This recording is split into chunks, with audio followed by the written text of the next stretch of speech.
Recording! We're recording! Yay! We're back. We're back, everybody. For another week of Bachelor in Paradise. Yep. Go ahead. Welcome to Two Black Girls, One Rose. Where two black-ass girls invade the whitest show on earth. Bachelor in Paradise.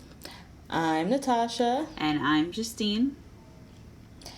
And we just watched week 3 of Paradise. Mm-hmm. Justine and I were talking off air about how long these episodes are. Yeah, this is a lot, guys. This is 4 hours of us watching this nonsense. Is so much content. It's like 4 hours of 1 hour. That's what it feels like. Right. It's a good way to describe it. 1 hour of actual mess, like, stretched out to 4. Jeez, they need to go back to the editing room and just knock out half of this shit. Yep. My God. But let's get into it. Justine, what were your initial thoughts of this week? Okay. Mm-hmm. My initial thoughts is that Kenny is just sowing his wild oats until he marries me. Okay. Got a new husband? What happened to Eric? He's not my new husband. Oh my God, Eric's always going to be my first husband, though. Every time he comes on screen, I'm like, "Aw!" It doesn't even matter what he says. He could just nod, and I still love it. Also, really enjoying seeing Chelsea, and I need to see more of her. Yeah, what's going on with Chelsea? Yeah, because she's a mom, and I feel like this has got to come up. Yeah, she's a mother. Who's she here for? What is she looking for? We're not really seeing much of her. Yeah. And just really excited about Jubilee, as always. Jube. You guys don't know that's Natasha's song for Jubilee's name. And it cracks me up every time. Jube. I just love saying her name. What about you, friend? Okay. Initial thoughts. Firstly, this is a very unusual Paradise. In the past seasons, when new arrivals come, most of the time the new arrivals don't really have much of a shot, because by the time they show up, people are in such strong relationships that it's really hard to break them up. Oh. But here, every new person that comes is genuinely disrupting a relationship. Yeah. Yep. Oh. And so that just kind of shows you how the people who are there just they're not really meshing with each other. At least the initial group.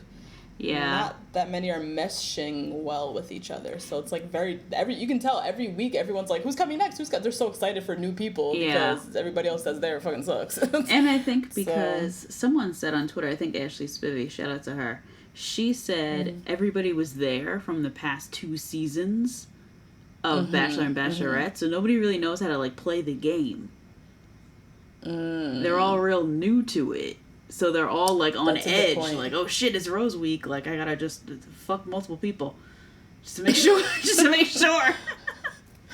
That's a good point. Everyone is fairly new. There's not a lot of old heads to kind of mix it up or bring some different history or perspective. Yeah, that's a good point. Next thought is, next week, if I even see a glimpse of Colton and Tia, I'm so fucking done. I'm so over them. This is coming from Colton's baby mama, everybody. Yeah, yep. I am done with him. I'm so tired of watching the two of them together. They've gotten enough screen time. Of the 4 hours of this week that we watched, we still watch way too many episodes. Way too many minutes of those two. Yeah. And tonight, on Tuesday night, we literally did not even see Eric, Venmo John, Jubilee. Barely ever saw them. Kenny, didn't see Kenny at all. Kenny, yep. Where the fuck was... Yeah, we literally did not see Kenny on Tuesday night's Kenny episode. made out with 3 people in 5 minutes on Monday. Didn't see him at all. Oh, yeah. Oh my God. Next week, if I even get a whiff of Tia and Colton, I am done. Because if you can do a whole episode where you don't show Kenny or John or Jubilee, you can do the same with Colton and Tia. Yeah. Please, for the love of God. Last thought, Colton's definitely out for Bachelor. And if Joe's heartbreak with Kendall continues, he is going to be the next Bachelor. Oh my God! Oh my God! Yep. I will die of happiness. I would die. So happy. And Two Black Girls, One Rose, as we've said before, will be going on an indefinite hiatus. Yes! Justine and I will both be at the casting calls with my heels and my weave on, trying to find me a man. Oh my God. Best believe. But it's shaping up pretty well. You think he's out? Colton? Yeah. Colton's out. He's with Tia. They've wrapped it. I mean, that what if they break up? Even if they break up, I feel like just the buzz of Bachelor Nation on Twitter, everybody's done. They're so done with Colton. Yeah. I'm done with Colton. I know. And y'all know how I've been riding for him since the beginning, but I'm tired of him. So I feel like he might be out. And Joe, his little love story with Kendall, he's starting to look heartbroken, and they're kind of already starting to edit it in that way. They're setting him up. This is all grooming. If this continues, and if he leaves Bachelor in Paradise single, like without Kendall, and you know it's going to be a whole sad story, whatever, yep, he's definitely going to be the Bachelor. Ooh. They just need him to say yes. Yeah. Yep. That's it. Oh, my Which, God. I'm kind of torn on that. I kind of want him to say no because I feel like he needs to run far away. Yeah, because I feel like he's a genuine good guy. Yeah. Yes. But also I would just love to watch him as the Bachelor / be on the show. Yeah. Oh, yeah. Every bitch's ass. That's it. Okay, so before we get into the recap, obviously we have some announcements and stuff. First and foremost, I just want to say. Yep. So last week I mentioned how men, like as a collective species, are having the worst year ever. So in that same theme, I like to say shout out to the best week ever I'm awarding to Asians and Asian Americans for Crazy Rich Asians came out last weekend, y'all. It is tearing up the box office. This whole podcast is about media representation and how important representation is. Y'all need to go out and support Crazy Rich Asians. This shit is monumental. In the same way that Black Panther was monumental in seeing a cast fully black, Crazy Rich Asians is the same. A cast fully Asian. And you're seeing an Asian leading man. It's just powerful to see, like, the movie poster and not a single white person is on that shit. I know, and they're all beautiful. They're beautiful. The fashions. Oh my in the God. Film. The looks, the opulence. The opulence. It's just everything. Yeah, the budget given to the movie, like, they did good. Yeah. We read Crazy Rich Asians for my book club over the summer in preparation for the movie. I didn't finish the book because it was long as shit, and I had so much going on this summer. And isn't there a trilogy? Like, it's a lot. Yeah, it's many books. I need to finish it, actually. But yes, everybody, the movie came out. It is crushing it, and we need to go support it. That's the first thing. Second thing, Netflix this week, All the Boys I've Loved Before has come out. If you are so I talk a lot of shit about white people, but truly in my heart, I am a 14-year-old white girl. I love Justin Bieber. I love all this teeny bopper shit. All the Boys I've Loved Before is like a very popular young adult novel. They just made a movie, came out on Netflix. The star is an Asian American actress. It's a so well-made teen rom-com, very reminiscent of like 10 Things I Hate About You, all the classic like John Hughes films from the 80s. It was really, really fucking good. It's hard to make a good, smart teen rom-com. Yeah. You know what I mean? That's not like stupid and feels like it should be on Disney Channel. Yes. And it is really, really good. And the main actress is Asian American, and her family, like, it's her whole family and her sisters. She comes from like a biracial family. Her dad's her dad's white, and her mom is Asian. Okay. And it's just, I love to see representation. This is so important. Yeah. My God. Even just reading the tweets over the weekend of girls, Asian women online being like, this weekend is amazing. Yeah. You know, Crazy Rich Asians came out. Now I'm watching Netflix, All the Boys I've Loved Before. I'm totally living. Like, this is like such important stuff. We need to be supporting this stuff. And then also Venmo John is out here big pimping on Paradise. Asians, y'all really doing it this week. I'm awarding y'all the best week ever. And that just freeze frame of him having his shirt off is everywhere. Oh my God. He had them side abs. You know, those, like, you know, they have the front abs and they have those little side whatever they call it. He had those. He probably got them 2 back knuckles too. You know, the little back knuckles in the back, the little dents. Oh, the little dimples in the back. Yup. Ooh, Lord. So just wanted to say that let's continue to support representation. Go out and support diverse media, everybody. Yes. Okay. So we do have some church announcements. Yes. Whip out your program. Turn it over. Read the announcements. Justine, what do we have? I said all that. We have a lot of love this week. Shout out to everybody who emailed us, everybody in the inbox.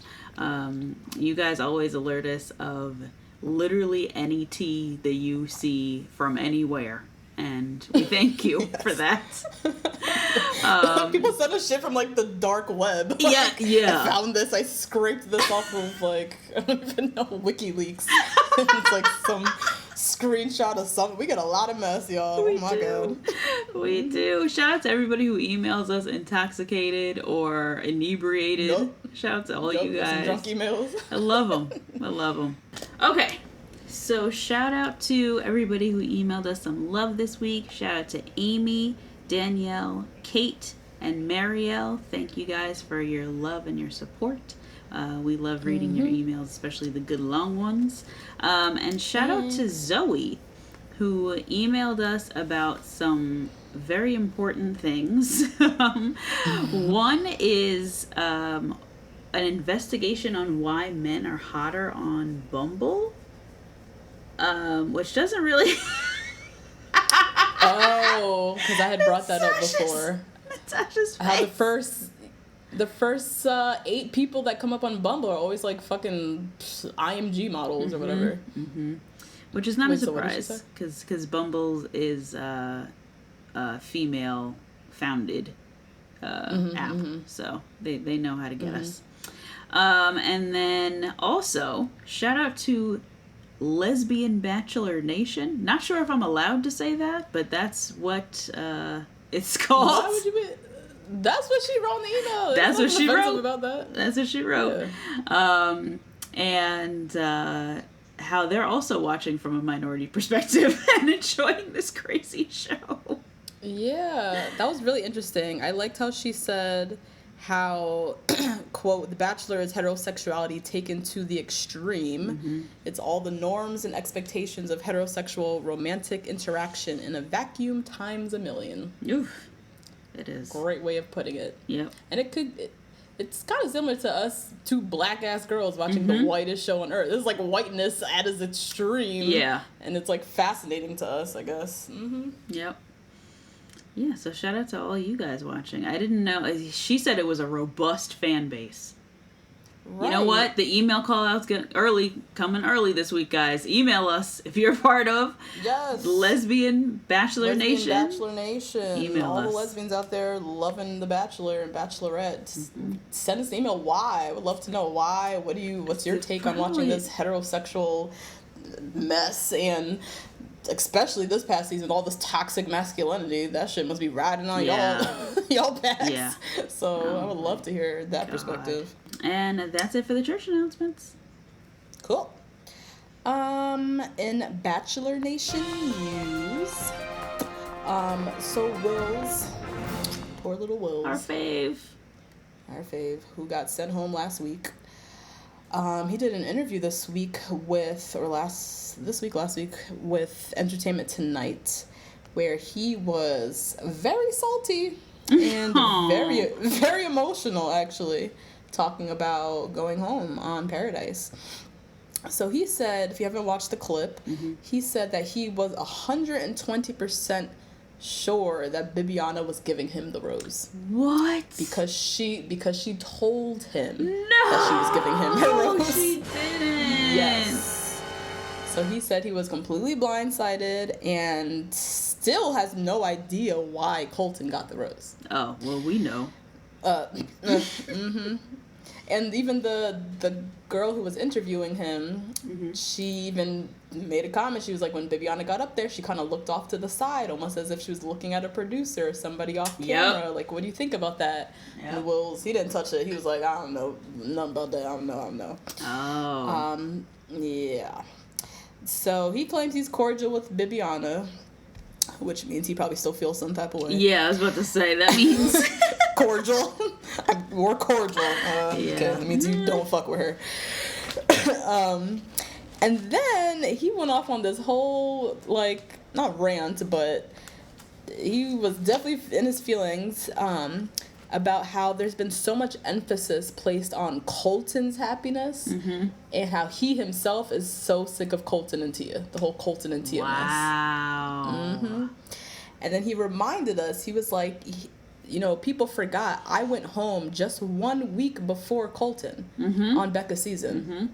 And then at that moment, he started to get emotional. He was all teary-eyed and shit. No. And he said, I went home 1 week before Colton. So, like, I was very much invested in Becca and that whole process. Yeah. I told her I was falling in love with her.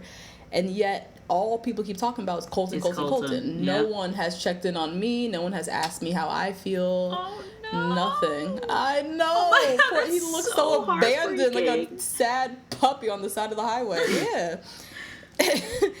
And he said a difference between him and Colton, and he also said, like, him and Colton don't have no beef, but he just, this is how he's feeling, so he's gonna be truthful. He said the difference between him and Colton is that he's not Will's saying he's not very emotional, and he frankly isn't, like, good with talking about his emotions. Okay. And so it comes off as if he, like, doesn't care, or, like, he wasn't very hurt by the whole Becca thing. But he is. But he's like, it's not fair that Colton, because he can cry on camera and all this stuff, gets all this shine and limelight.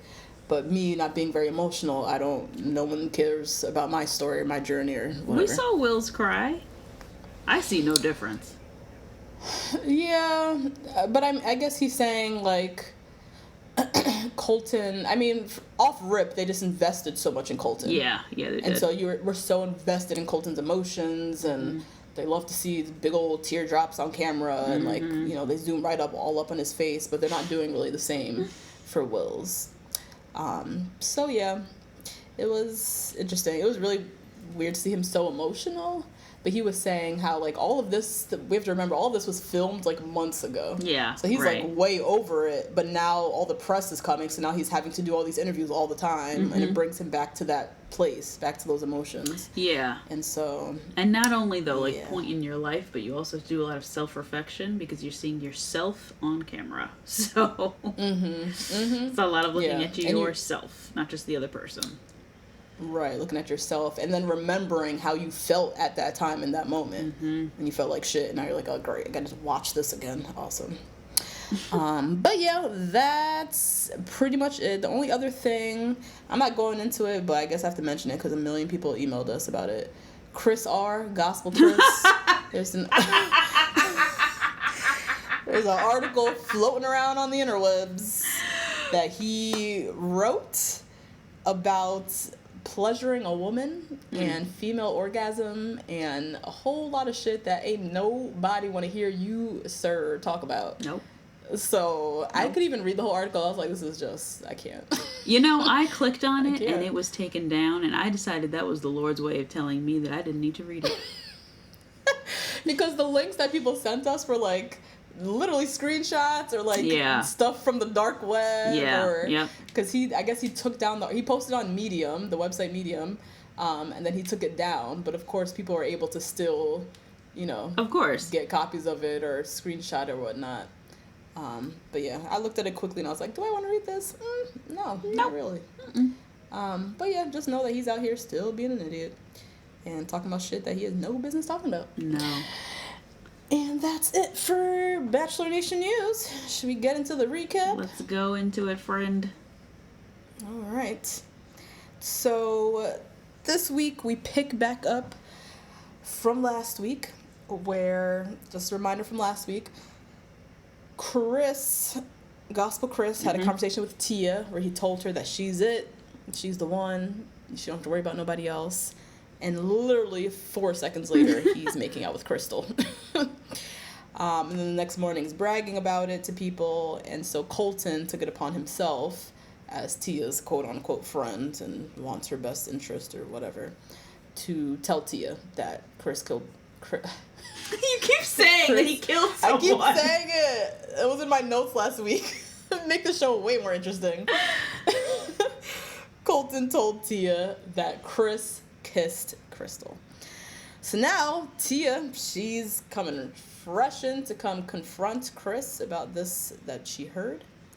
And she goes right up to him. She says, I heard you kiss Krystal. Mm-hmm. And literally 2 minutes before that, you were telling me that you were going to fight for me, that you're not going to go on a date with anybody else.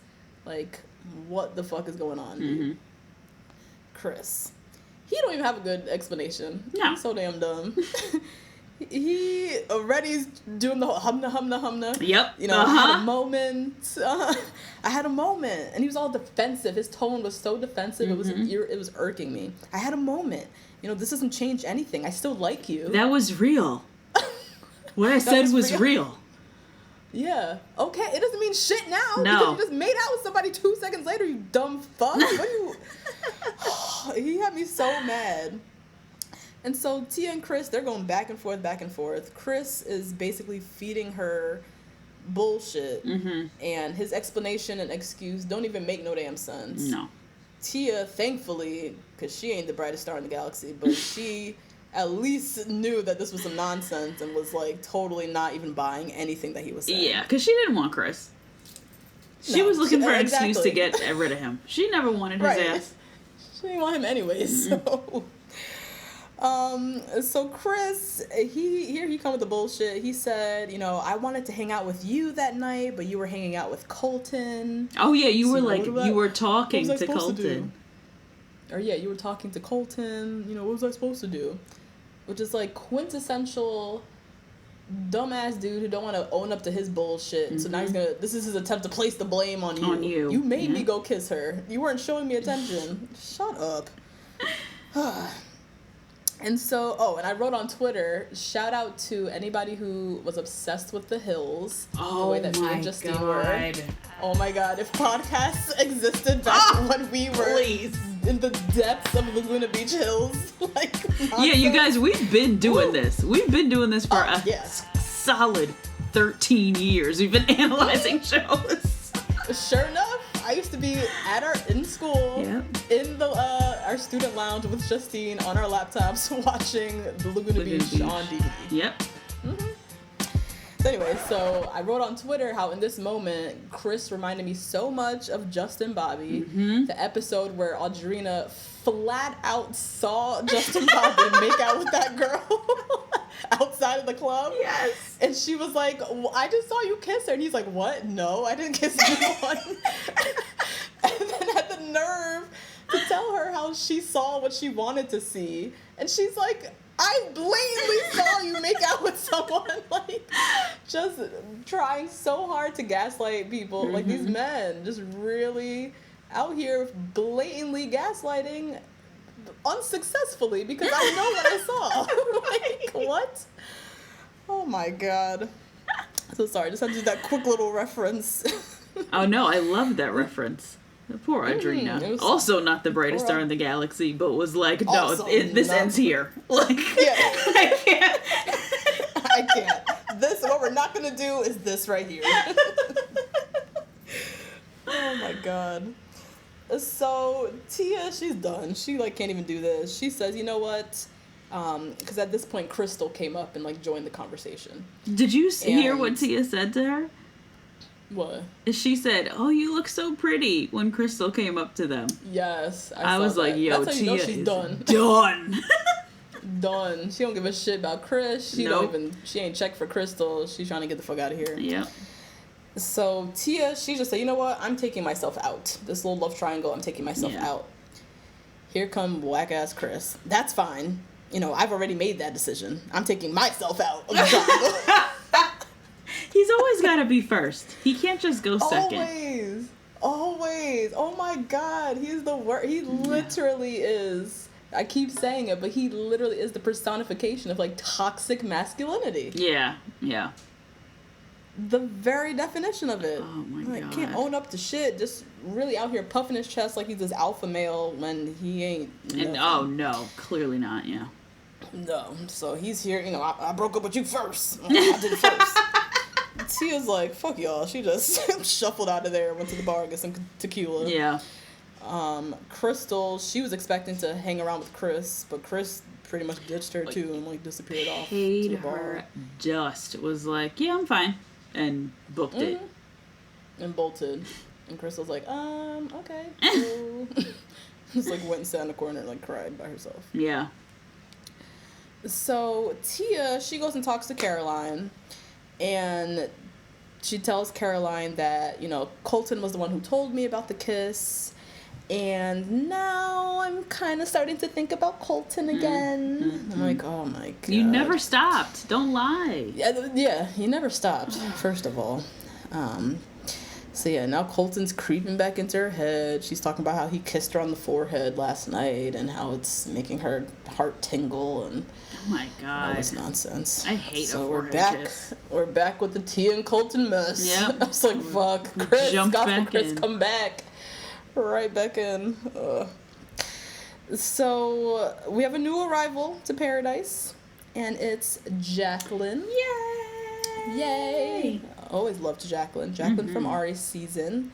Rolled up looking like she's like a beautiful English lit professor. Is what I that's what I thought too. Just like an academic. Yeah, a beautiful academic. So she comes, first thing, she pulls the girls aside to find out what's going on. In my opinion, this is the wrong move. Yep. If I'm showing up to Paradise, I'm coming in guns blazing. I'm grabbing every guy and getting their perspective. I don't need to hear from the girls. No lowdown or nothing. I'm here to get a man just like y'all here to get a man. I don't need to know who's dating who. Y'all ain't my real friends. No way. So ain't no girl code here. Fuck out of here. I need a husband just like you. Exactly. Bye. So she pulls whoever aside to, get their perspective. She pulled Kendall and Jenna. Kendall and Jenna told her, you should go for Colton. Colton's open. So Jacqueline listens to them and goes and pulls Colton. Like, it's stupid. She should have came in and went for who she wanted to go for. Right. Yeah. So she pulls Colton aside. Tia sees this. So Tia, of course, walks away crying and is talking with Caroline, I think, talking about, like, I want him to choose me. Just choose me. Oh my God. And so Jacqueline, she ends up inviting Colton on her date because she has a date card. And he says, the last 3 days have been a lot. And, I don't know if I can go on this date. I don't think I can give you my all. Wow. This is where Colton got my nigga you ain't shit award. Oh, no, you baby daddy. I mean, it always gets you with a baby daddy in typical relationships. Yeah, right. Always trifling. Oh, no. So he got my nigga you ain't shit because... First of all, what are you doing here if you're not going on dates? You just laid up in the hammock in Mexico just chilling? Yeah. My nigga Wills could have been here. Justice for Wills. Wills was looking for love. As soon as Jacqueline got there, I was like, Jacqueline and Wills would have been fucking perfection. Perfect. Oh my God. I didn't even think about that. They would have been the perfect couple. Yes. Yep. Because they're both intellectual minded. Yes. Intellectually, also quirky, a little sarcastic. Quirky and nerdy. Yes. Damn. That's so true. That would have been a really good match. We sitting here looking at your raggedy ass and old Tia. Old Tia. So, yeah, this was annoying. He turned down her date, which I'm like, what are you actually doing here if it's not to go on dates? Because if it's just to hang out with Tia, then y'all could have done this back home. At y'all could have done this home elsewhere. And saved us the airtime. Save us the airtime. Bring back Wills. Bring back poor Nisha. Nisha didn't even get a chance. Nisha! My God. So it was kind of awkward because he turned on the date and she's like, okay, well, I'll talk to you later. And in that moment, Colton then, he's like, okay, I need to go talk to Tia. Because Tia's out here thinking I just went on a date or I'm about to go on the date. And so he tells her he said no to the date and basically tells her, it's because of what you and I have, whatever the hell this is. And he said, I'm not, he continues to say the same shit. I'm not there yet, with you. The more time I spend figuring out my shit, clearly I'm hurting you. And then he grabs Tia and, puts her in this, big bear hug. And I appreciate her in this moment because she said, she didn't even hug him back. She was like, I don't want to hug you. Yeah. I don't want to hug you back. And I was like, thank you, Tia. Showed a morsel of strength in this moment. Yeah, but when Colton said that, I don't want to see you get hurt, is that just meaning that he just doesn't want to be seen as the bad one? Is that what he really meant? Yeah, Colton don't know Colton has no business being here right now. He's literally doing what he should be doing back home. Yeah. Where you're at home post Bachelorette and you're kind of getting your shit together, you're getting your mind right. He's doing that here in paradise with a girl who's obsessed with him and on a show where everyone's supposed to be finding love. He should be back home with his bros and his mom, figuring this shit out. Yeah. So I think he's saying to her, I'm figuring my shit out and I don't want to hurt you because he's very independently trying to get his life together and isn't including her in that. Rightfully so, because he needs to be getting his shit together. And so I feel like that's what he's kind of saying. I don't want to hurt you in that way, which, I mean, is nice, I guess, but also what are you doing here then? Right. Stupid. So they're with their foolishness. Annalise, poor Annalise, she out here still trying to shuck for a rose. Oh my gosh. She's, every 5 seconds, she's into somebody new. So she's talking about she just wants someone who's going to be kind, who adores her. She's saying in the confessional how she actually now has her eye on Kenny. How her and Kenny have been having some good conversations. Kenny has been sitting here all the time, ladies. Hello. And now you want to look at Kenny. Now this is the week you need a rose. Right, aren't you desperate? So she has her eye on Kenny, and just like clockwork, Jacqueline appears and invites Kenny on the date. Because this is exactly what happens in Paradise. And so Jacqueline grabs Kenny. They go off on their date.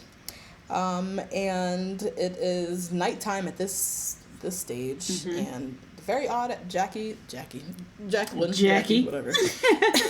Jackie. She's wearing the same dress that she showed up to Paradise in. I'm like, they couldn't give her outfit change, right? Or nothing? She didn't unpack. She didn't unpack. But even before they go on the date, run up real quick and change that outfit, girl. Come on TV. Get a couple outfit changes in while you're here. Shit. Anyways, they go for dinner. Kenny's, talking about his family. He's from Guyana, his family. Jacqueline's from Slovakia. She's talking in Slovakian. They're having, easy breezy conversation. And I love what Jacqueline said. She said, walking into Paradise, she's like, I walked into complete chaos with all the stuff with Colton, whatever. And it's been nice sitting here with you, just feeling like an adult. I like that. That is It nice. Felt like they were on a real date in, real life. Yeah. Do you know what I mean? Yes. Minus all the hoopla of Paradise and the drama and all this, everyone's making out and, drunk and shit like that. It was just, a nice adult date. Yeah. Having a nice adult conversation. I had some thoughts about that date as well. First of all, Kenny was wearing Converse. He is my husband. Okay. He truly is. Just that. Also, he truly is. The more I think about it, Kenny is 100% the kind of guy you would go for. Hello? Yep. If y'all wanted to know the kind of guys Justine likes, Kenny is it. Yep. Oh my god, and he's a wrestler? Stop, please. Oh my god. God. That's the one thing I love Kenny, and then I remember he's a wrestler, and I'm like, oh god. And I'm like, yum.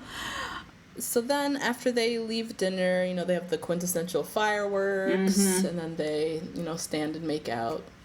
Same old, same old. So it's cute, I guess. Back back at the beach. Annalise is bugging out.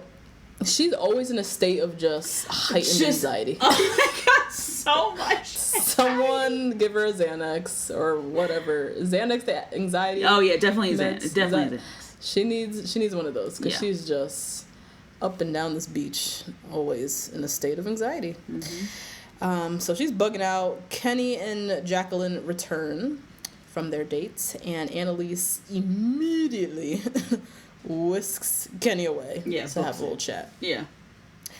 Nisha, she had me dying. She said, Annalise is putting in 16-hour shifts for that rose.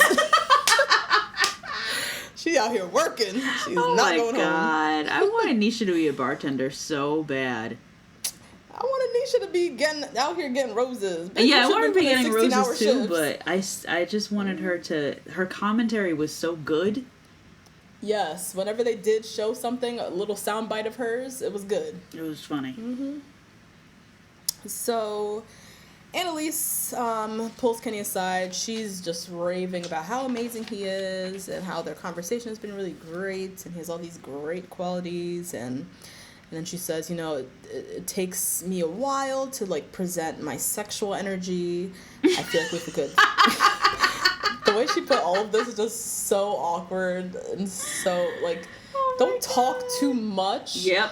Don't talk too much about, like, the sexual energy and the romantic. And I would love to build that beyond the friendship. Just make out. Or just make it happen. Right. Don't talk about it too much. When you start talking about it, it's just awkward. So, yeah, she's bringing up the sexual energy and how she's not good about, opening up romantically. And, but we have a good friendship. Da-da-da-da-da.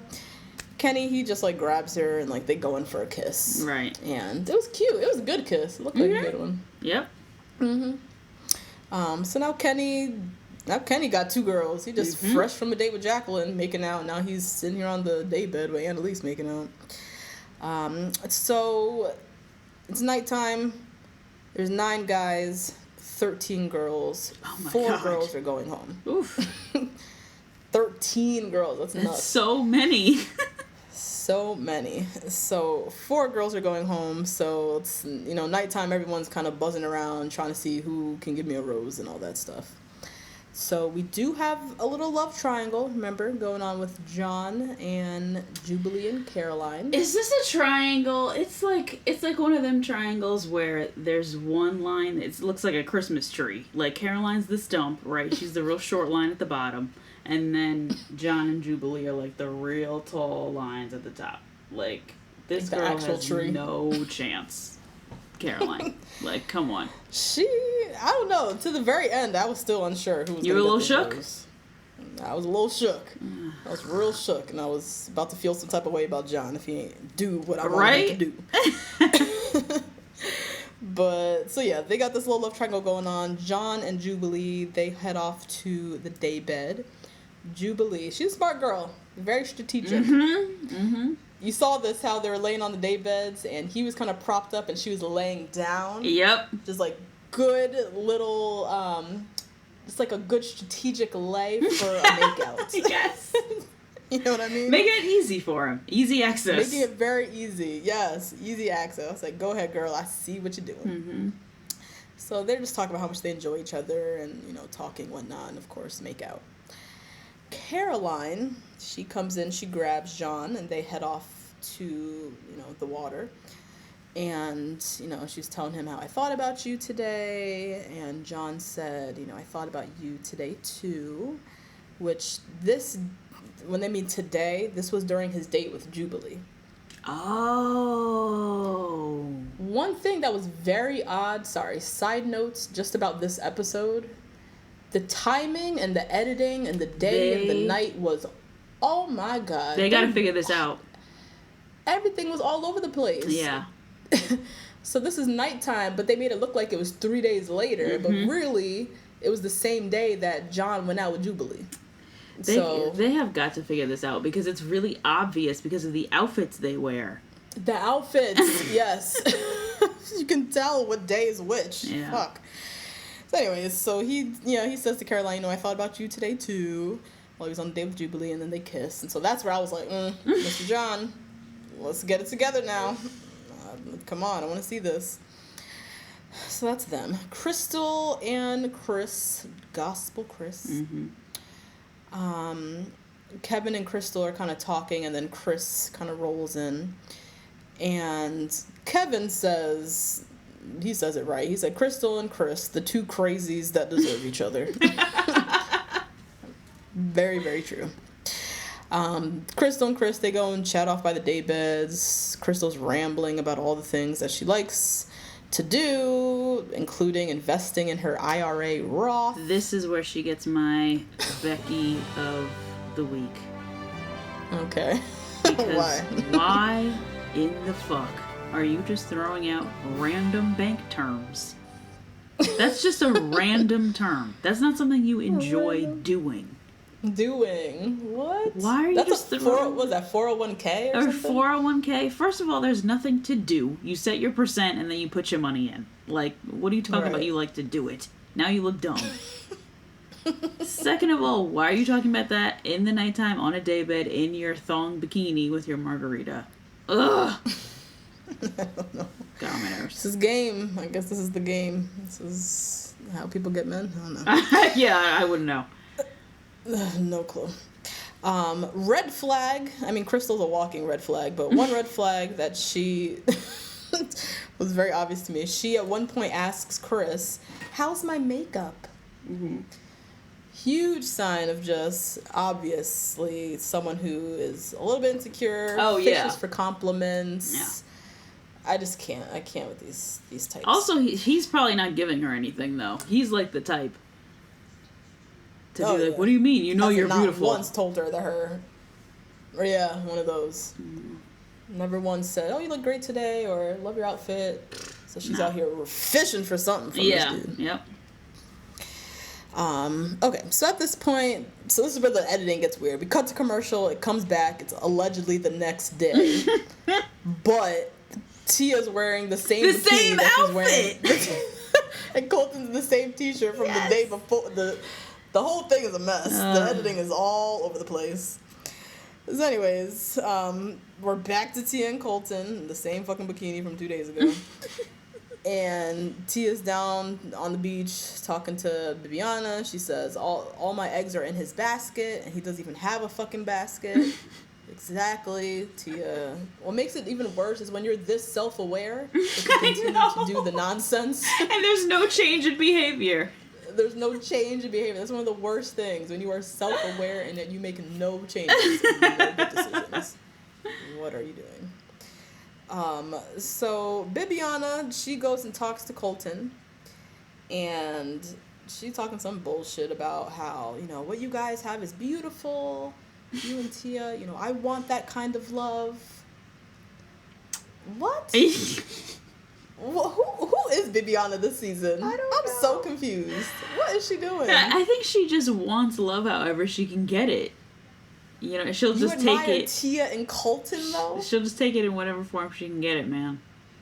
Oh, please. Don't ever say you admire the bullshit that they've been going through. Don't even put that shit into the universe. Like, what? Very odd.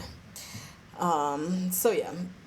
Time for the nighttime. Again, who knows what night this is. Same day, next day, 3 months from now. ABC has no clue what's going on in editing at this point. Colton pulls Tia aside again. I'm so tired of these Colton pulling Tia, Tia pulling Colton, all these fucking conversations that these two are having. And he pulls her aside and says, the moment since we've been here, there's just been a lot of pressure on the both of us. And, the thought of hurting you scares the shit out of me. And to be honest, I can't date. There's no one else here that I can date or that I would date. And she's like, okay, what does this mean? And he finally says all the things she's wanting him to say, where he says, we need to give this a shot. Let's finally do this. But the foundation of that is that there's no one else here for me to date. Yes. Yep. 100. That's exactly it. / he can't date because he can't date anybody else besides Tia. He tried. He talked for 3 seconds with Kendall and another 3 seconds with somebody else, and the whole damn country of Mexico came for his ass. And so he already knows he ain't got a shot with nobody else. So, hey girl, let's try this out. Tia, you're choosing me? Oh my god. This one, she got my Becky of the week. Who did I give Becky? Did I give somebody Becky? No, you gave her nigga, you ain't shit. You're good. Okay, so she got Becky of the week now. Because she's all about this choosing. I want him to choose me. Choose me. You're choosing me? Oh my god, I've been chosen. Chosen. Like, Colton has had it way too easy with her. Mm-hmm. He can pick her up, drop her off whenever he chooses. Everything has been at his convenience. Mm-hmm. Don't let no nigga choose you. You do the choosing. Come on, Tia. Particularly Tia, since we learned further in the episode how she's been put through the ringer with some bullshit-ass men. You would think that she would stand up on her high horse, on her pedestal for once and be like, you know what? I'm making the choices out here. Mm-hmm. And I'm putting myself first, and I'm going to be out here, telling you guys who I'm choosing. But she's giving Colton all the power. Yeah. And yet none at the same time. Like, he has no power because she has spread him as a bad name through all the girls, so none of the girls want to date him. Mm-hmm. And then she pigeonholes him with these questions when he's just trying to tell her how he feels. Yeah. She has a lot of pigeonholing, Miss Tia. Mm-hmm. Mm-hmm. So the two of them have no choice but to choose each other, basically. So, yeah, she's cheering. She's all happy. She finally got what she wanted. They kiss and have a whole moment. So finally, Tia and Colton are like a thing after, decades of putting us through this shit. Time for the cocktail party, finally. Jordan shows up wearing just this ridiculous outfit. Some drapes. Red floral suits, pants, combo. I don't know. Who cares? And so we have a couple couples already, like solid couples. Kendall and Joe, Angela and Eric, Astrid and Kevin. So there's a few other people that are kind of like up in the air. Jenna and Jordan kind of have their moments. At this point, I totally tuned out, so I don't even know what went on between them. Not sure. Oh, who cares? I'm just making out. Who cares? But Jordan is clearly falling for this girl. Mm-hmm. I did catch him say that he's nervous about falling in love with her. Because you should be. She will eat you alive. Yep. Just put that out there. Next, we see the love triangle again. Caroline, John, and Jubilee. Mm-hmm. Caroline, she says, I feel like John is like a little bit out of my league. A little bit? A little bit? Yeah, girl. It's the best guy you would have ever dated. Yep. Put that out there. Mm-hmm. So, yeah, they're kissing and kikiing. Then John is shuffling over to Jubilee. He's literally just walking around big pimping on this island. I'm so happy to see this. Him and Kenny is out here. He goes over to Jubilee. This is where he takes off his shirt and we see the side abs. Jubilee gives him a nice little shoulder massage. And they have a cute little conversation. She said, I've been very pleasantly surprised with a little programmer. That was cute. That was really cute. And I love how he's like, don't forget that. He's very humble. Like, he wants to be known as the programmer. He doesn't want to... He probably hates that everyone calls him Venmo John. Yeah, probably. And, because we're thinking, Venmo, this is so successful, it's rich, this, that, and the third. And he's like, I'm just a programmer. Just let me keep it at that. So I think he likes that Jubilee kind of just like sees him in that kind of humble way. So they're cute. Then we have Bibiana, who she's out here giving people advice, giving roses to Colton, sitting here in her cute little bikinis. Yeah. Totally forgot what she was here for. She should be finding a man. Yep. I mean, she's not hitting it off much with anybody, so I don't really blame her. But she's talking with David, and David's saying, Kenny had an eye on you. Mm-hmm. Kenny, quote unquote, said he's into the Miami thing and big booties, which...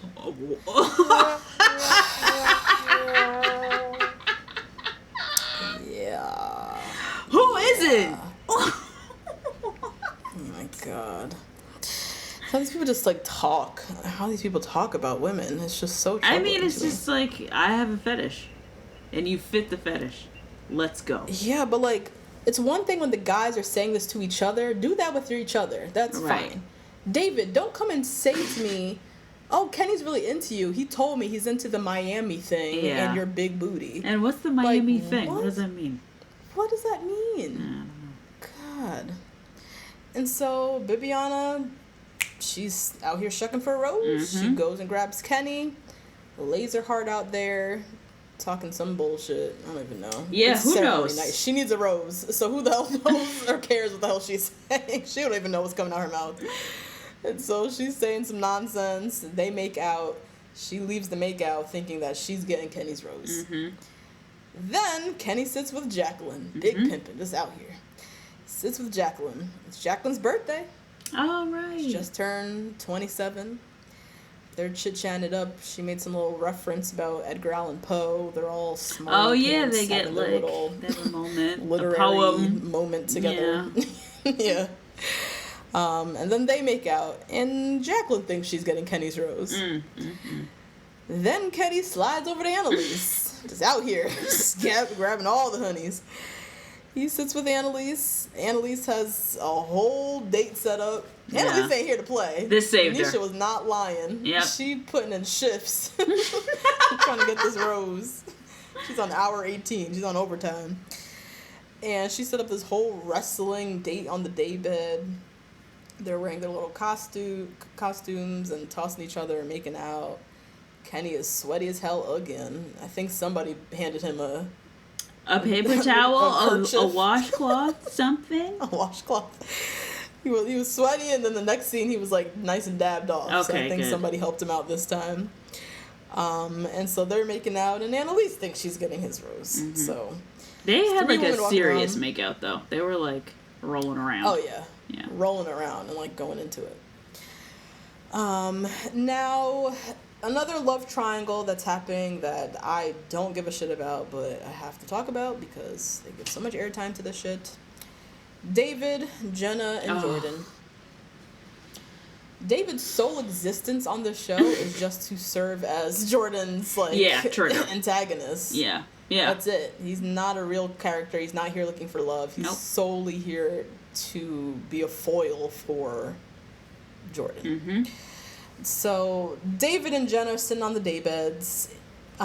It was her birthday a couple days ago, so he surprises her with a gift, which is this ginormous, giant, like, stuffed animal dog thing. She loves it. You know, she's all happy, whatnot. Suddenly, out of nowhere, Jordan appears, literally out of nowhere, no explanation, doesn't say a word, just grabs the dog and walks off to the ocean and just tosses it into the ocean. Most people would agree that this is very childish. Yeah. Krystal tells Jordan, "I appreciate passion and a man being a man." Did you catch that? Why did she say it like this?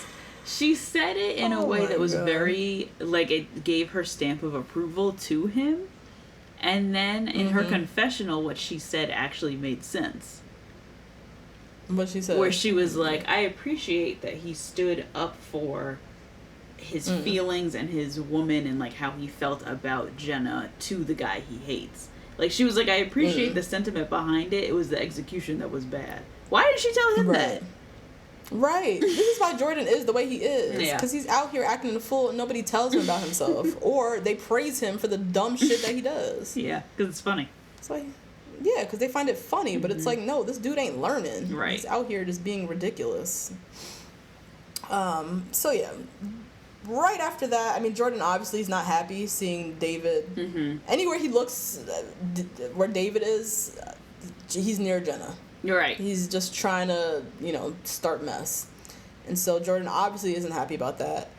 He then proceeds to continue to throw a tantrum, like a fucking child. The 20, is he 25? But he acts like he's like 12. He, after throws the thing into the ocean, he returns to the group, and Jubilee is like clapping her hands. Chelsea and David are kind of laughing. The whole thing is funny. Like, it's hello. And Jordan just starts insulting everyone. He tells Jubilee, like, no one even knows your name. Then he goes off on this whole rant, pretty much directed at Jubilee and Chelsea. talking about, like, I've got a real connection. What do you guys have? Y'all are jealous. Shut the fuck up. This is where he gets my nigga you ain't shit award.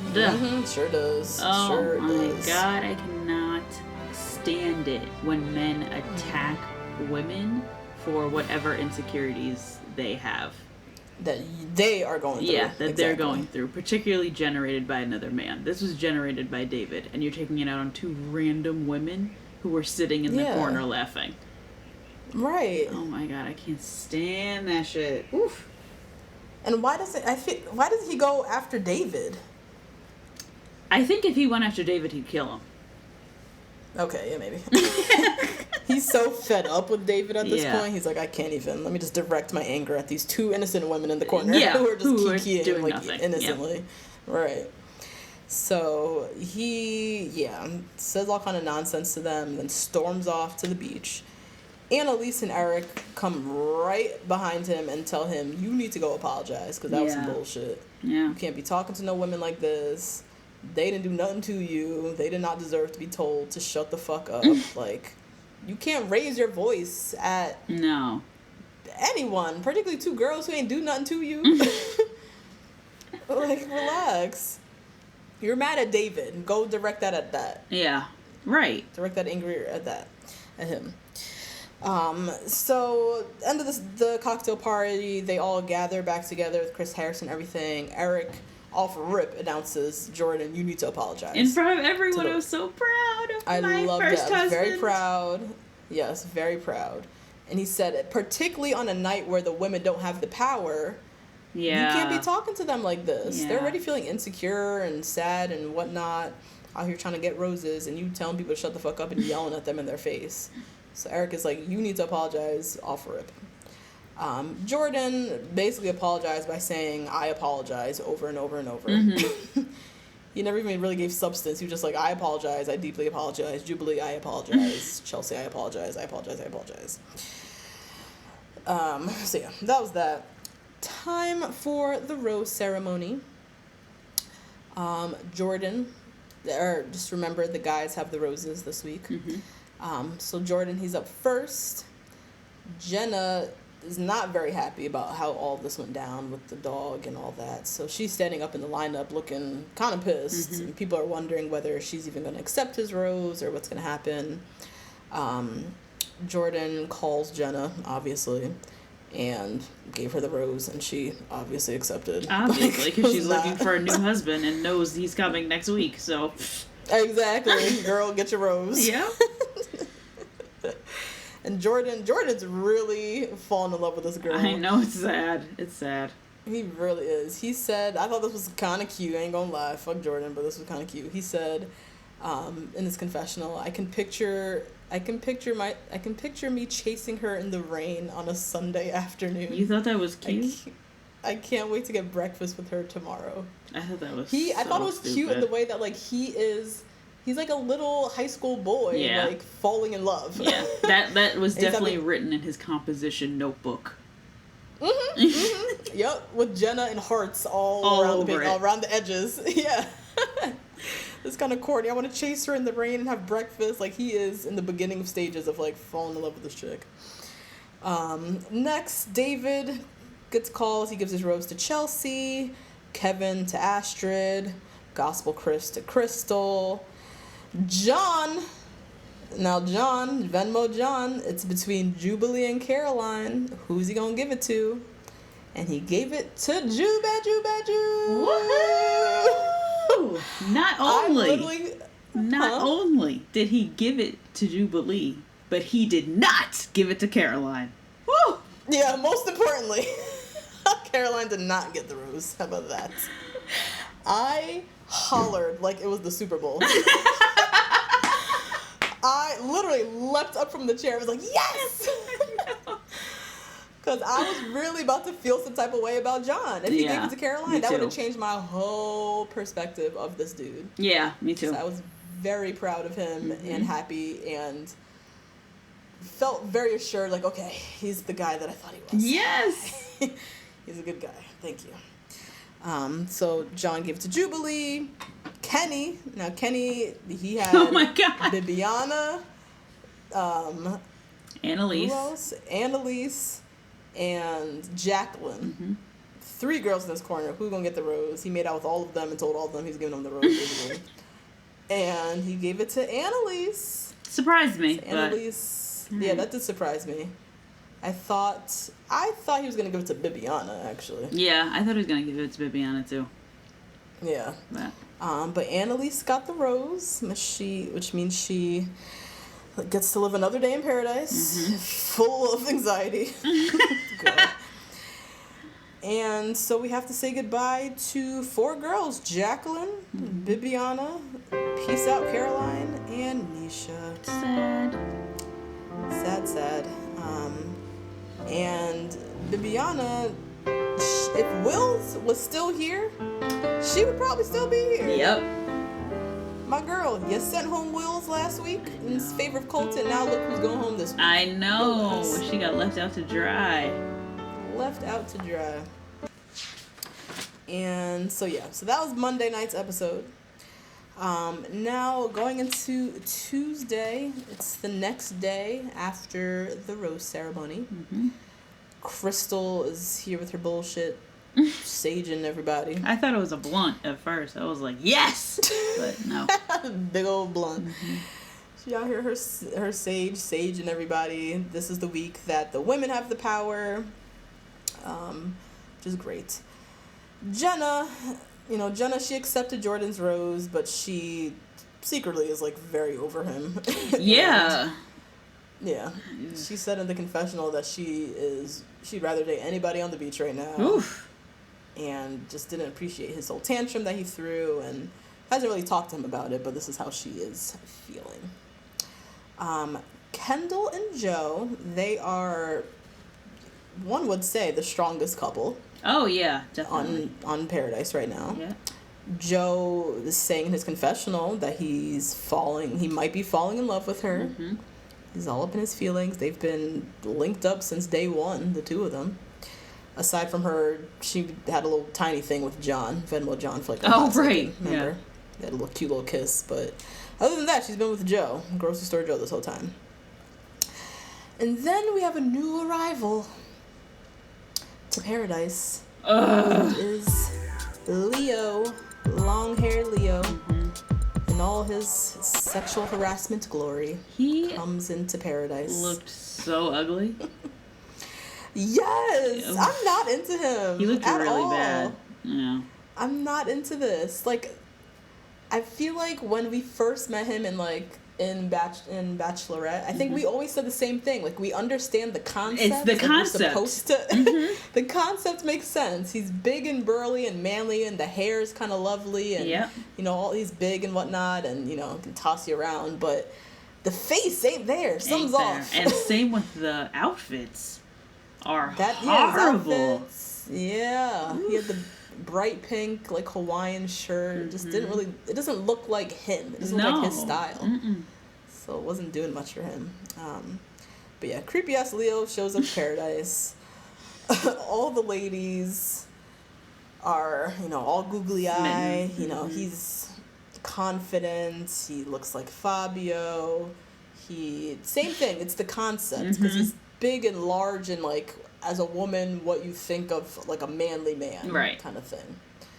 So all the girls are already kind of like into that look just naturally. Kendall, so this was kind of funny to me.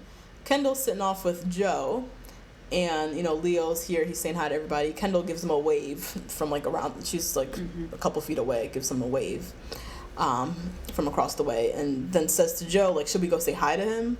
And Joe's like, I mean, I guess. Like, no, he's not trying to do this. And then Joe goes in. He gives Leo like the lamest little hug dap. It was like so non-enthusiastic. So it made me believe like Joe already doesn't like Leo. Me like, too. The two of them already don't get along. Yes.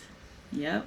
Like, there's something going on, I feel like, behind the scenes that we don't know about, that the 2 of them don't fuck with each other. I know. So. I wrote down in my notes that Joe got a pancake hanging out his mouth when they had the voiceover of his confessional being like, I'm not intimidated by Leo. He literally was walking over to say hi to him with a pancake hanging out of his mouth. Like, could have been eating this pancake. but I gotta shake hands with you. Right, that's how little fucks he gives. He's like mid-chew. Yes! He's finishing his chew. He's talking to you with food in his mouth. What's up? Pancake, like, debris flying everywhere. That's how little he gives a shit about Leo. Jordan says it best. Leo, I don't get it. All I see is hair. Yeah. Yep. Yeah, that's pretty much it. That's how I see it too. So Joe, Chris, and Jordan, they're chilling in the pool. You know, they're obviously feeling intimidated with Leo coming. Yeah. But the three of them are sitting there just kind of like, oh, we don't give a shit. Yeah, Leo, whatever. You know, like trying to gas each other up and make themselves feel better. Talking shit about Leo when truly all three of them are scared to death that he's going to take their girls away. Meanwhile, Leo's doing exactly that. He's pulling the girls one by one. Looks like every girl is gung-ho for a date with him. Pulls Jennifer, she's all excited. Then he pulls Krystal, she's all excited. Then Chelsea pulls God. Leo.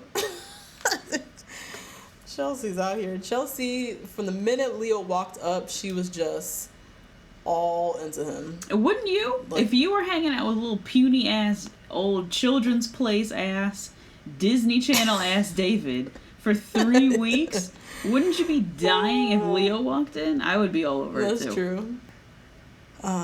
So then Chelsea pulls Leo, and she's just a bumbling fool around him. You're so good looking. That's one of my biggest pet peeves, when girls tell guys they're hot. Yeah. Don't tell them shit. They don't deserve it. Don't, especially a good-looking guy. Not to say that Leo's good-looking, because not into it. But don't tell a hot guy he's hot. He doesn't need any more extra gas in his head. Keep the power at your side, okay? Don't give him any more power. Nope. He don't need to know that you think he's gorgeous and are, like, dying right now. Just leave it at that. Yeah. Have a conversation. Take out the you're hot stuff. Chelsea was doing that too much, and I already was like, you look too thirsty right now. Stop. And then Leo pulls Kendall. And the two of them are having, easy breezy conversation. And so at this point, Leo's talked to damn near everybody on the island. So finally he has to make his decision. And Leo asks Kendall on the date. And she, with no hesitation, accepts. Not nan hesitation.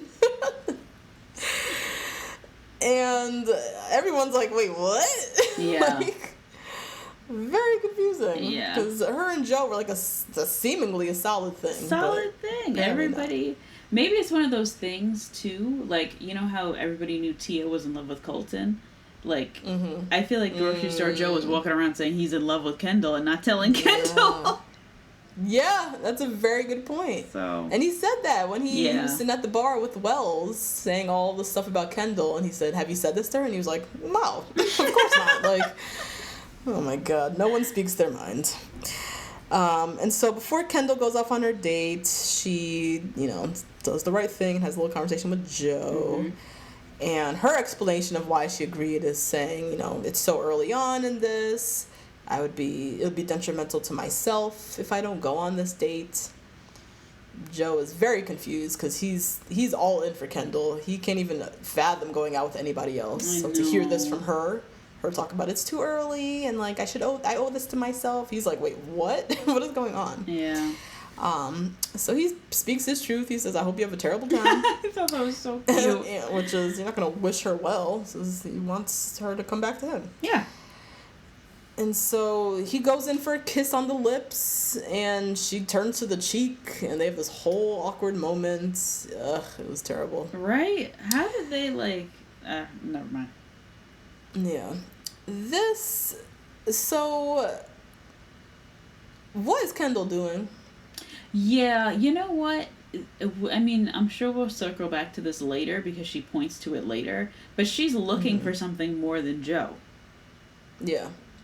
And so she just jumped on the first thing she saw. Yeah, I don't think they showed her saying this, but I feel like she came in and one of her choices was Leo. Because usually everybody comes in with who they had on their mind or whatever. And Leo said that Kendall was his first choice. I feel like Leo might have been hers. I don't remember if she said it or they showed her saying it.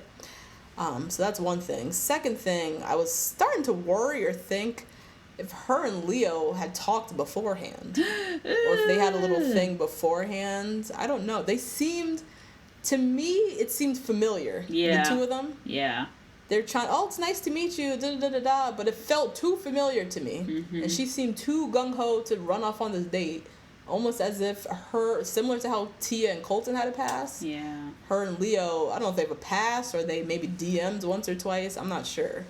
But this does happen. Sometimes people come to Paradise, they've already previously talked with people, so. And don't they both live in the same neighborhood in LA or something? They're both from, they were talking about Hollywood. They're from LA or whatever, so. Wouldn't surprise me. It was a little odd for me, and Grocery Store Joe is everything, so I was very disappointed in Kendall. So anyways, Kendall and Leo go off on their date. They arrive at this beautiful villa, and they're greeted by Jorge, who was the old Bachelor in Paradise bartender. Oh. So, from seasons many ago, before Wells was. Okay. It was Jorge. And so Jorge tells them that he wrote a romance novel. This allegedly. Whole shit. I can't believe that my life, I can't get it back. Watching this. I cannot believe this. Yeah. So, Jorge allegedly, supposedly wrote a romance novel called Tears of Paradise, and so for their dates, they're going to shoot the cover of the book.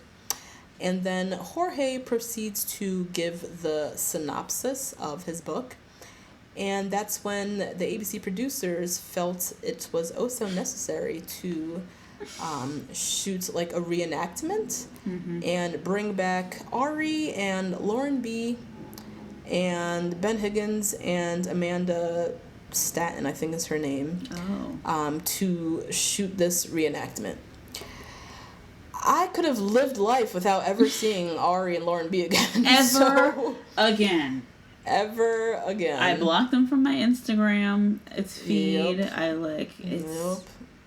I'm done. I've been doing quite well not seeing them, and now I had to look at them for like 5 minutes. While they reenacted the synopsis of the love romance or whatever. I can't believe this budget that went towards this. Like, they got production, they got costumes, they had to write this little stupid ass story. Like, time and money both were spent on this. Yep, flying in all for them.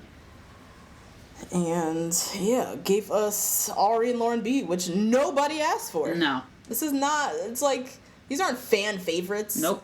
Like, and the way they promoted it, they're like, we have, some of your Bachelor favorites are coming back to the episode. And then, because we saw the teaser ahead of time that Ari and them are coming back, and it's like, these aren't favorites. No. I thought isn't it a known thing that we all hate them? Right. What? Oh my God. Bring back Rachel and Brian. Like, come on. Rachel and Brian, at least. Anybody. Evan and Carly, Jade and Tanner, all the other people that we all love. Nobody asked for Ari and Lauren B. Okay. So, they have that whole thing. I don't need to go into that. So then they're doing the photo shoot. They're, doing these little poses in the water. And Leo was taking it very seriously.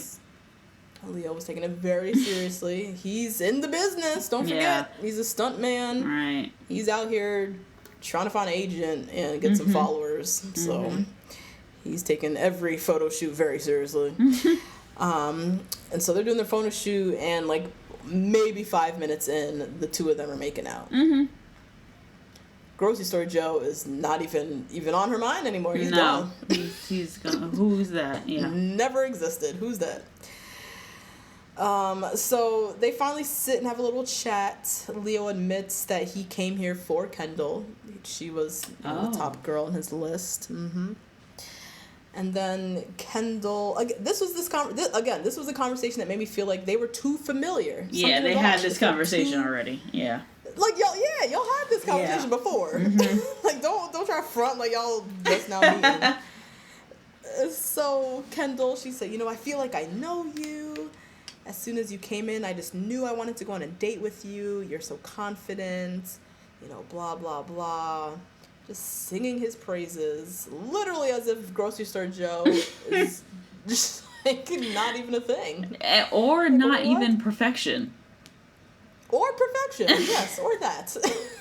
Like, you don't want him, we'll take him. Yeah. All of America will take him. Like, we've all been watching here thinking, oh my God, Kendall's the luckiest girl. She's with the best guy in paradise. He's so sweet and so nice. And now she's out here with the fucking Twitter predator, the Instagram DM predator. Talk about how he's so confident, he's great, and I feel like I know you. Blah, blah, blah. It's so cringe. And so, yeah, they're having a moment. They're kissing. They're making out. For whatever reason, the editors are blurring out Kendall's butt. Her fully covered behind. Full coverage bikini. Full coverage bikini. She's not wearing the, what do you call it, like the Brazilian or the... Yeah, like a cheeky or a Brazilian or anything. No, she's wearing full coverage. Like a full bikini bottom. Almost a brief. Almost a brief. Almost a boy short. Like, her whole ass and a little bit of her thigh is covered, and y'all are blurring it out. And like, they didn't even blur it out. They put that black box over it. Was this where they put the... They blurred it?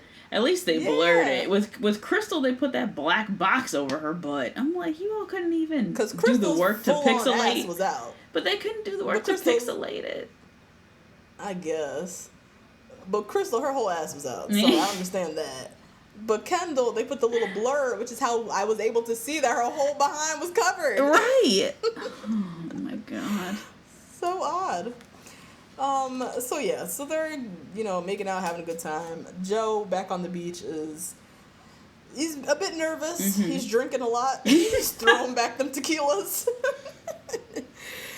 But at the same time, he's saying, you know, I feel confident. He's nervous, but he's saying, I feel confident. Kendall and I have a good thing going, so, you know, I think she's going to return to me.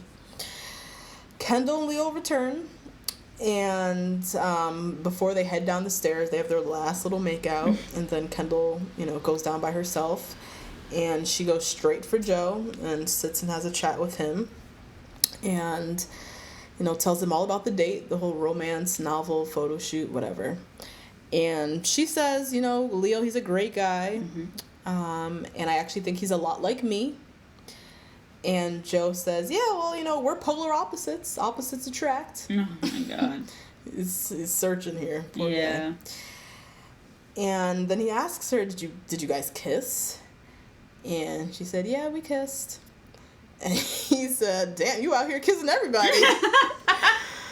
And I was like, what is he talking about? And then I remembered she kissed John. She kissed Venmo John in the beginning. And so Joe was just beside himself. And so Kendall, you know, she says, you know, don't you feel like you're closing yourself off from meeting other people? And he just says, no, I'm only here for you. So, no. And Kendall, you know, I just feel curiosity about Leo, and, you know, I don't know. They do that whole thing. Like, don't you want to date other people? Isn't there anybody else on the island you want to talk to? Like, in so few words saying, I'm no longer into you. Yeah. Please find somebody else. And poor Joe is just heartbroken. I really felt for him. He's such a nice, he just seems like a very nice, simple guy. I know. Very simple. Doesn't need a lot. He checked out all the girls. None of them are for him. Kendall's the one that he likes, and he's very content just chilling with Kendall and getting to know Kendall. But he didn't really, fight for her, though. He didn't fight. That's why he's single. Yeah. Because of this right here. Yep. He just kind of says, okay, and then walks off. Like, he's so simple in that way. Which is why he doesn't get what he wants. And I think you're right. He didn't fight. And in this moment, seeing how Leo is so manly and aggressive and confident and goes after what he wants, you gotta fight fire with fire. Exactly. Yep. The good guy Joe, grocery store Joe, who's all cute and lovable and la-di-da, like that, you gotta put that to the side for a second. If you really want your girl, you're gonna have to buck up and go and get her. Go get her. Yep. which he didn't do. He just walked away heartbroken and just like shuffling around drinking tequila now. So Kendall, she has a little heart-to-heart with Astrid where she says about Leo, you know, he's just so manly, he's a manly man. Another distinct difference is he's a talker. He's more of a talker. Joe's a man of few words. As much as I love Joe, I understand where Kendall is coming from at this moment. Because she wants to talk. She wants to go and, you know, have deep intellectual conversations or share and Joe's not saying much. Right. Especially because she talks about weird shit. So, right. Like, I feel like she wants more of a response from people, like almost more of a validation because she knows she's weird. Yeah. She brings up the taxidermy and the ghosts, and I guess she wants to have more, you know, ask her questions about her and whatnot. Yeah. And Joe's just kind of like laughing, like, oh my God, you're so weird. I love you. Like, and that's not enough, Joe. As much as we love you, you got to say a little bit more. Yeah. And so, yeah, you know, Leo's a talker, and then she says, you know, I feel safe around him. She pushed it. Like, girl, she pushed it. You feel safe until you get that dick pic. Right, until you get a big old picture of his uglies in your DM. Oh, God. And so now she's in the confessional, just crying. She doesn't know what to do. And, you know, do I choose Leo? Do I stick with Joe? She's so torn, blah, blah, blah, blah, blah. Choose Joe. It's not that hard. This isn't a problem. It's not a problem. Choose sweet, lovable Joe. Tell him what you're looking for from him. He'll do it. You know what I mean? Be honest. Tell him. Like, look, you need to talk a little bit more. I understand you're a man of few words, but I need someone who, I want to talk about weird shit. I want to get deep. I want to do this, that, and the third. Tell him, let him fail, and then say, you know what? I'm done. Right. Let me go find somebody else. But I feel like she's been running around the beach with him, and they've been cute and cuddly, and this man's fallen in love with you. And then at the last minute, you're talking about he's not much of a talker, and he's not this, and he's not that. Yeah, exactly. Yeah. As if he's supposed to be perfect. Yeah, he's not going to be perfect. But at least put out there what it is you want. I think that's the issue with these people that just drives me nuts on this show, is that, like, everyone is here looking for love. They're so desperate for love. You know, it hasn't worked in their real life, so they're here for this journey. But no one seems to know what it is they're looking for. Yeah, their standards are really low. They're like, I want somebody nice to me who remembers my name and my birthday. And, you know, I just really want somebody who chooses me at the end of the day. And I'm like, girl, that's the bare minimum. Bare minimum. Like, I want someone kind. That is a given. Yeah, like, you just should be. You want someone mean? Yeah, he should be kind. You don't get a Trisket because you nice. Fuck out of here. I want someone to choose me. He should choose you. Like, you should be the one out here choosing. This is bare minimum stuff. Yeah. So no one knows what they want. No one's telling the person that they're in a, you know, bachelor relationship with what they want. And so it's just, everyone's just on completely different pages. So yeah. Next, Leo. It didn't take him no time to show his true colors. Nope. So Leo, he says in his confessional, he likes Kendall, but, big old but, he's obviously open to, you know, many other girls here, which, fair enough. You just arrived in paradise. You're allowed to. You're allowed to do this. This is not like Kendall. Sure, you know, she's had a thing going with Joe, but technically, yes, she can talk with other people. But still, you do it in a respectful way. Leo comes back fresh from a date with Kendall. In no time, he's whisking Chelsea, who's been over here drooling in the corner over him, whisk Chelsea off to like a hot tub or whatever that shit is, and they're just like sitting there, and then they're making out. And she even asked him, she's like, you just left a date. And he was like, so who cares, ma? It's all good, ma. Right. I don't like her no way. I don't go with her. Yeah, we're not in a relationship, No. And so, yeah, within no time, he's making out with Chelsea. And Jordan, I believe Jordan and Joe saw this, right? Probably. I think they saw it from a distance. And so Joe, I think he said something in the confessional how he's like pissed because he's very serious about Kendall. Mm-hmm. And now he's about to lose his girl to this dude who's very clearly not serious about Kendall. Yeah. And that's what's most frustrating over everything. Like, she's choosing this new fresh thing that walked in over someone who's like been riding or dying for her, I guess. Mm-hmm. Next day, Kendall still smitten with Leo. They're off having a little conversation. He's talking all this shit that sounds good. Does it even sound good? He was saying shit air quotes. Major air quotes. Because I was like, what the fuck are you talking about? This has a beginning, a middle, and an end? Mm-hmm. No shit, we on a show. Oh, I can't do it. He says how he's an alpha.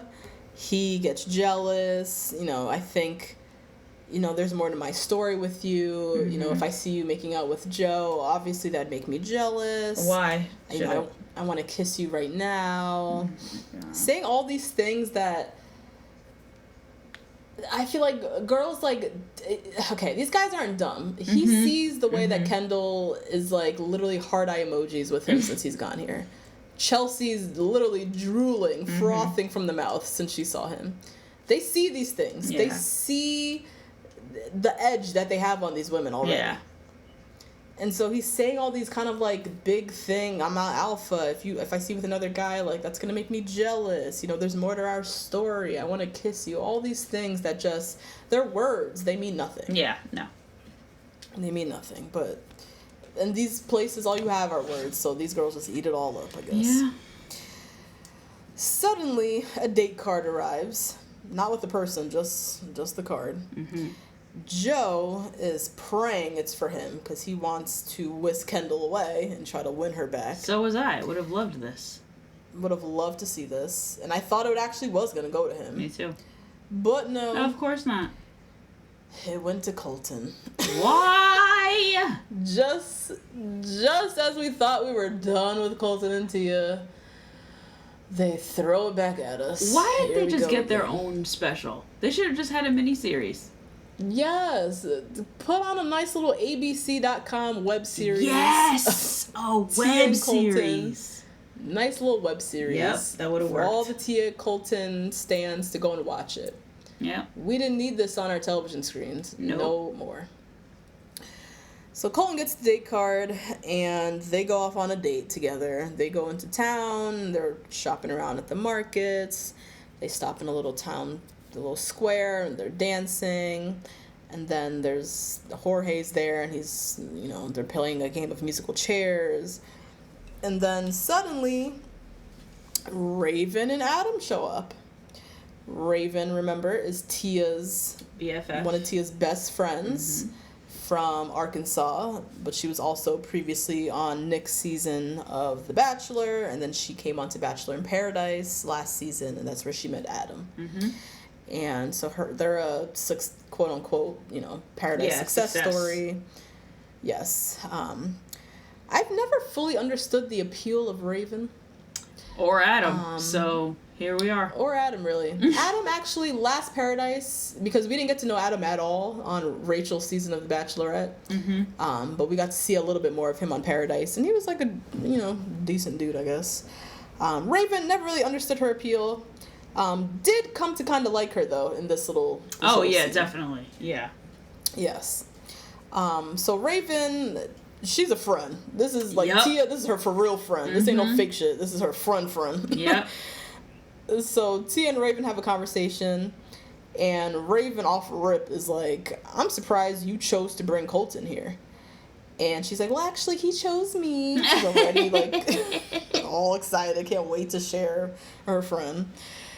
And Raven, you can already tell her energy off rip. She just doesn't like Colton. Yeah, she's Whatever like, she's no. been hearing about Colton, she's just not happy seeing Tia with Colton, like, at all. So Tia says to her, we're now a couple ever since he finally decided to get his shit together. And, we've been together ever since. I'm like, girl, this was a full 24 hours ago. Yeah, that's it. It was not that long ago. He just made a decision on your ass about 5 seconds ago. So stop. Now, Raven, she's coming in heavy. Just not sugarcoating nothing. That's how you know this is a friend. This is a for real friend. She said his intentions are not good. He always goes for the it girl, Tia. Yeah. And then she recaps. She's like, you were the it girl on Ari's season. And then he went on Becca's season of The Bachelorette. And then she didn't say this, but if you remember, before all of this, he dated Allie Raceman. Yep. It girl from the Olympics. She was a big star. Yeah. Well, she was the second in command to Simone Biles. So obviously. Just get that straight. Yeah. And Gabby. Shoot. So she was actually third. And Gabby Douglas. Yeah. Thank you. But anyways. He dated Allie Raceman, who was, she was like an it girl of the last Olympics. And so this is like a trend. He goes for the next shiny thing. And I was like, oh shit, Raven. I didn't even see it. I know, Raven connecting the dots. Raven connecting these dots are her friend. She's trying to save this girl. And so she's hearing everything, but she's like, you know what? I feel like I'm really good at reading people, though. I've been really good at reading him. No, you are not, girl. Yeah, Stop. I was like, girl, how could you even say that out loud and not laugh at yourself? Right. Now you know this is a bold-faced lie, Tia. This is not your strong suit. Stop. I'm good at reading people. Then she proceeds to talk about all the fuck niggas she's been dating for the past 10 years in Arkansas. You are clearly not a good judge of character. What are you saying? So she says that bullshit, and Raven's getting emotional at this point because she sees her friend going off spiraling.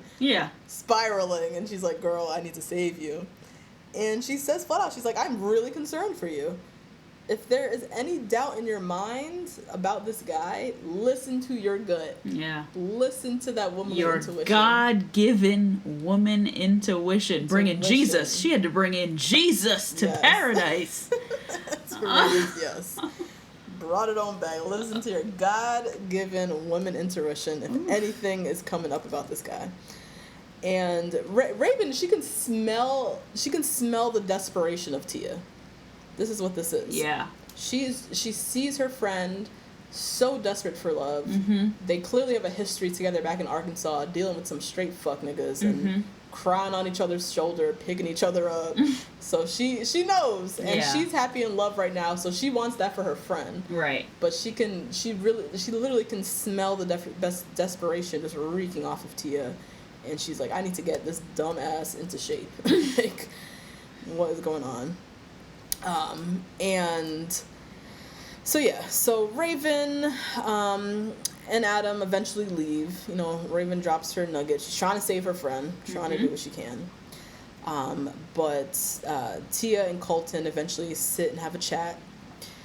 And, you know, Tia breaks down, basically says, you know, Raven and I have both dated some terrible ass men who just have not treated us very well.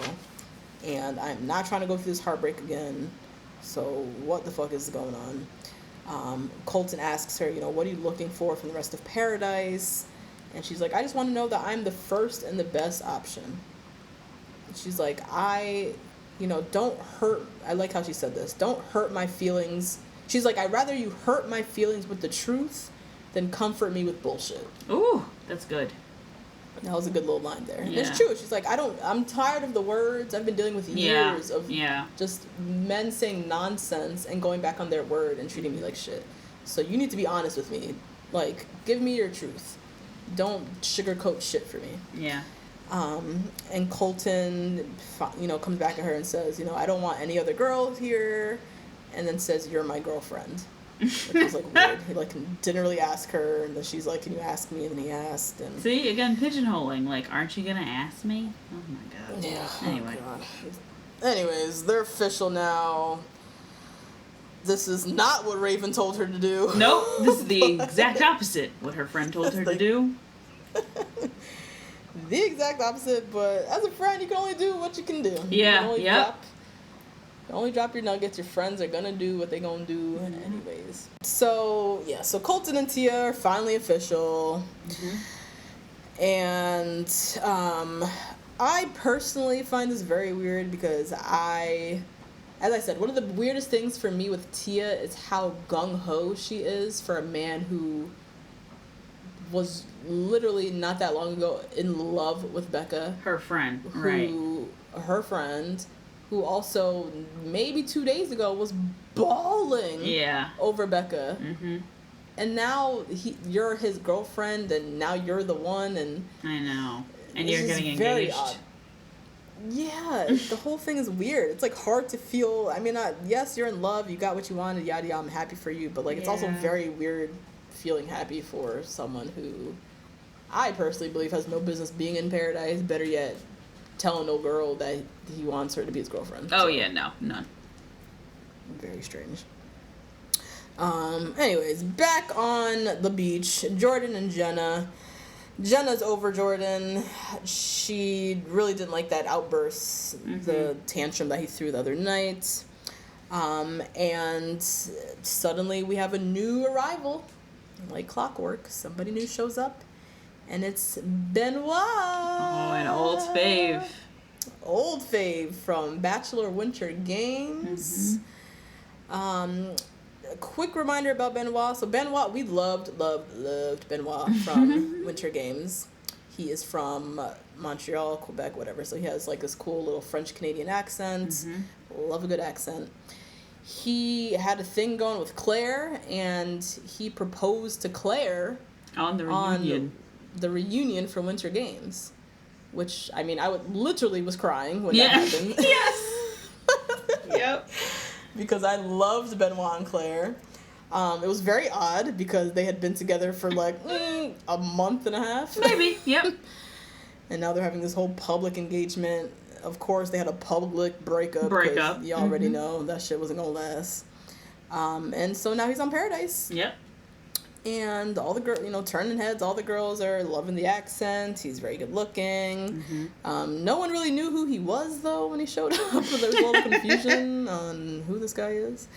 But everyone's, like, pretty much into it. And so Benoit, he pulls Kevin aside first to get the lowdown. Kevin's first suggestion is for him to go after Krystal. Why is Kevin always pimping out Krystal? Thank you! Kevin stays trying to hook Krystal up for whatever reason. With whoever, yeah. What is that? It's so strange. So he tells Benoit, go for Krystal because, your energies would match or whatever that means. Yeah, and these reasons are like, oh, she's tall and so are you. What? Right, go after her. You guys got good energy. What does this mean? Translate this. And so Benoit pulls Krystal, first to chat. And they seem like they have a nice conversation, but there's no, like, sparks really going off there. Yeah. Yeah, none at all. He also, when he first sat down with her, he called her Kendall. So they're ready off to a bad start. And then Benoit pulls Jenna. And, they're chatting it up. He says he's looking for someone loyal and generous and outgoing. Jenna says, oh my God, me too. People love saying me too. Nobody has an answer for themselves. What are you looking for? Right. As I said, you need to come in with a mission statement of what you are looking for in a man or a woman on this show. Yeah. Come in with that, and then you can really have some fruitful relationships or some fruitful conversations with people. Everybody here looking for somebody kind and loyal and nice. And funny and generous. These, like, generic-ass things. Okay. So, yeah, Jenna's all over it. She's all excited. Love Jenna, but Jenna don't know what the hell she's looking for. Between Jordan, David, and Benoit, all three of them are so different. I know. And she just has, like, good vibes with everybody. She just is fun and lovable and bubbly with everybody. With everyone. She can get along with everyone, but, like, in actuality, like, what are you, Jenna? What are you looking for? What do you need? Yeah.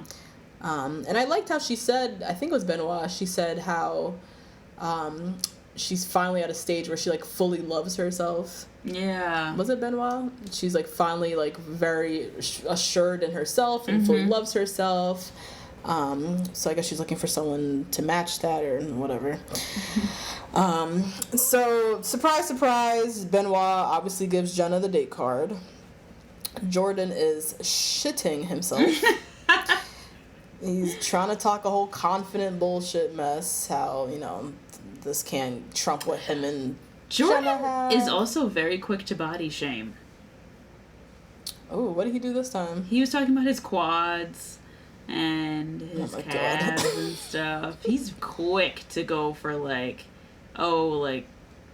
you're not as built as me, you don't have as much hair as me. He's real quick to get on the physical appearance. He does mention hair a lot. Mm-hmm. Yeah, he does. Yeah.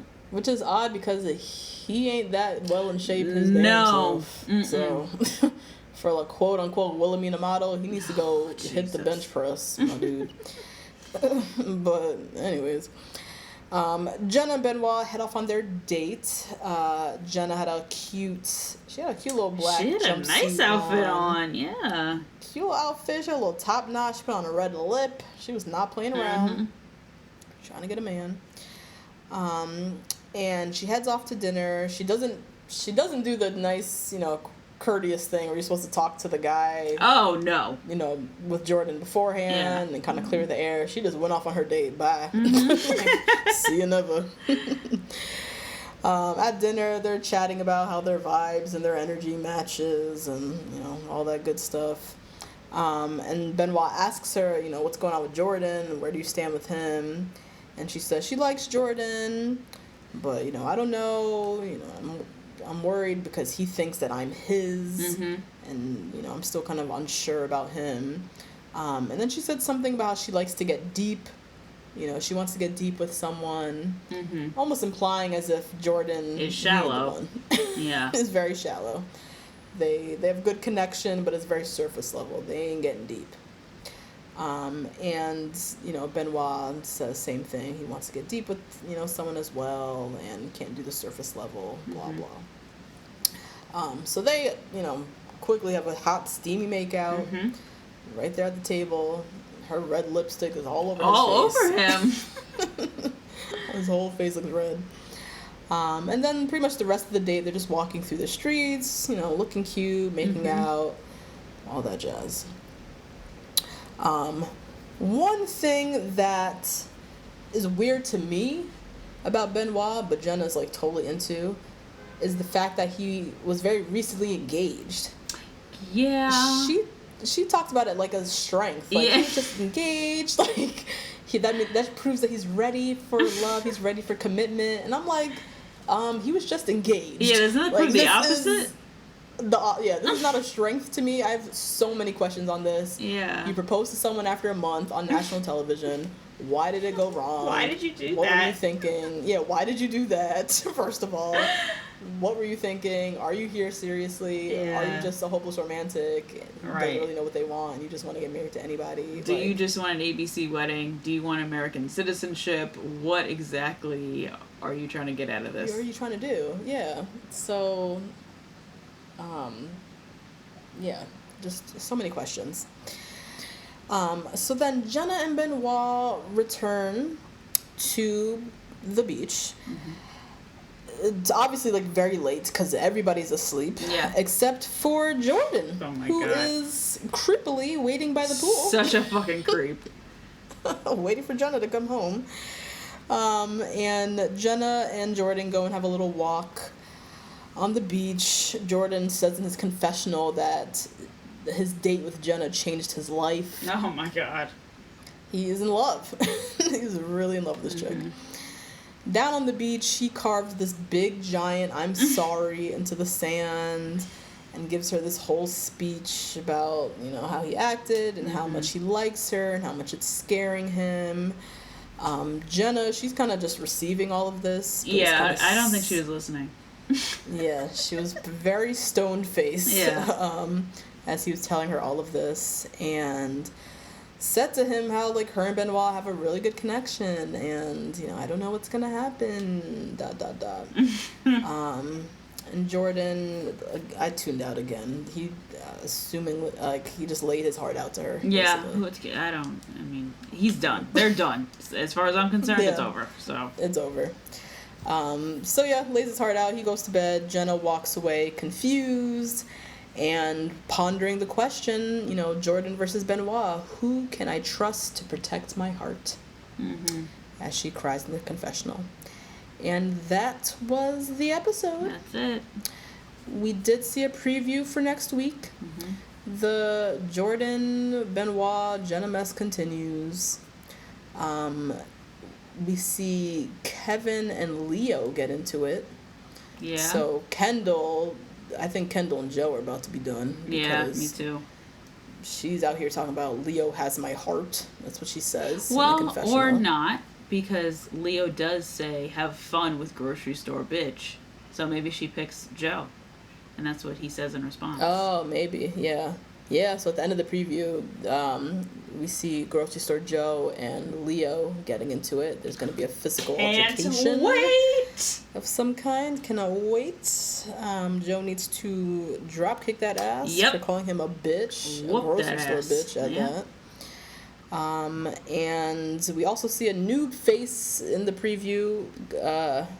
Camille, I think his name. Camille. Oh, no. The social media participant / model who he just looks boring. Like, I don't really care what's about to come out his mouth. Yeah. And then we also see Angela and Eric, so maybe we see them on a date. Yes. There's something happening there. Yeah. And that was it. We got a quick glimpse of Venmo John during the motherfucking credits. We didn't see him not nearly anywhere in the damn episode. Nope. But at the credits, we get a quick glimpse of him. And they keep doing this shit. They showed, there was another couple episodes where he just showed up in the credits. We don't see him at all. But it was a cute little moment. He was sitting there with Chelsea, telling these little cheesy dad jokes. But yeah, that was it. Didn't get to see him the rest of the episode. And that was the episode, guys. That's it. That is it.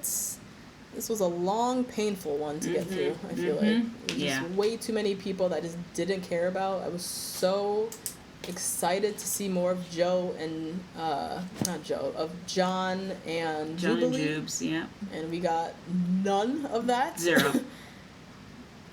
Kenny was out here big pimping on Monday's episode. Didn't see none of him this episode. Eric, I keep forgetting he's even there. Him and Angela are allegedly a thing. We're not seeing any of that. And so it was a trying week, but hopefully next week redeems itself. We see a little bit more. Hopefully. And that's it. We'll be back next week. Please rate, review, subscribe. Didn't even say that this episode. Rate, review, subscribe. If you like what you hear, leave us a review. Hit the 5-star rating on whatever platform you listen to. Help us out. Spread the love. Yes.